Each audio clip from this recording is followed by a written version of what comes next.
Alright, on this problem, when I start to add these together, they don't fall out. So I've got a 1x and I get a 2y. So what happens is, what I want to do is, if only I can make this a negative y, it would be good to go, and we could add them together. And so that's what I'm going to do. I'm going to add these together by making this a negative y. Well, what happens to the rest of the signs in this equation is they change. So this was negative, so now it's positive. This was negative, now it's positive. And so when I add these columns together, I get 5x, and then this creates 0, and then we have 15 over here. So that allows me to go ahead and solve for x, which x is 3.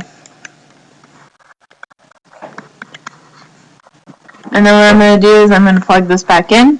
So I have 3 times 3 plus y equals 10. 3 times 3 is 9 plus y equals 10. So I'll subtract 9 off both sides, and I get y is 1. So my answer is going to be 3, 1. Check my answer by plugging that back in. 3 times 3 is 9 plus 1 is 10. 3 times 2 is 6 plus a negative 1 is 5. This next problem, again, things don't just fall out, so I've got to change the sign. So if only this was a negative y, which I could make this a negative y, which change the sign here to be positive and change the sign here to be positive. I end up getting a 5x equals, this ends up being 10. So I'll divide by 5 on both sides, and x is 2. Take that value and plug that back in. So I get 2 times 2 plus y equals 7. 4 plus y equals 7. Subtract 4 off both sides, and y is 3.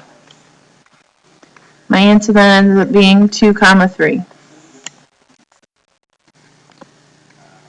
2 times 2 is 4 plus 3 is 7. And then here I have 3 times 2 is 6. Plus a negative 3 ends up being 3. And so I know my answer is correct.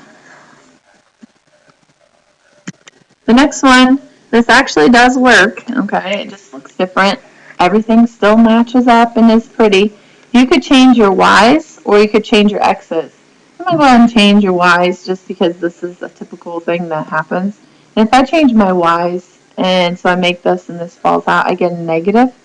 Then I would have to change this sign, and I'd have to change this sign. This creates 0. This creates 0 plus 15. Well, this creates an untrue statement, so this means that there's no solution. Well, why is that? Let me go back up to the beginning and get rid of these negatives. What can you tell me about the slopes of these lines? See how the slopes are the same? They're parallel, so parallel lines, they never intersect. So that makes sense why the answer would be what it is. I have one more problem to talk about, and on this one, what we typically would do is get rid of our fractions, but since we haven't learned how to do this the other ways, we're just going to go ahead and keep them. We're going to add these columns together. I get 14 over here. This creates 0, and so I'm going to have to add 1/2 plus 2/3. I need common denominators to do that. So that would be 3/6, and then make a common denominator here. I multiply by 2. So I multiply the top by 2 and get 4/6. So when I add this together, I get 7/6x.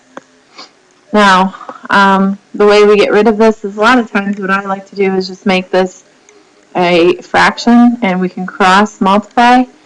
And so I end up getting 7x equals 14 times 6. 14 times 6 is 84. Divide by 7, and x is 12. So then what I'll do is I'll take that answer and I'll plug it back into the original one. I'll just pick the first one, take the 12, plug it in for the x. 1/2 times 12 plus y equals 9. 1/2 of 12 is 6.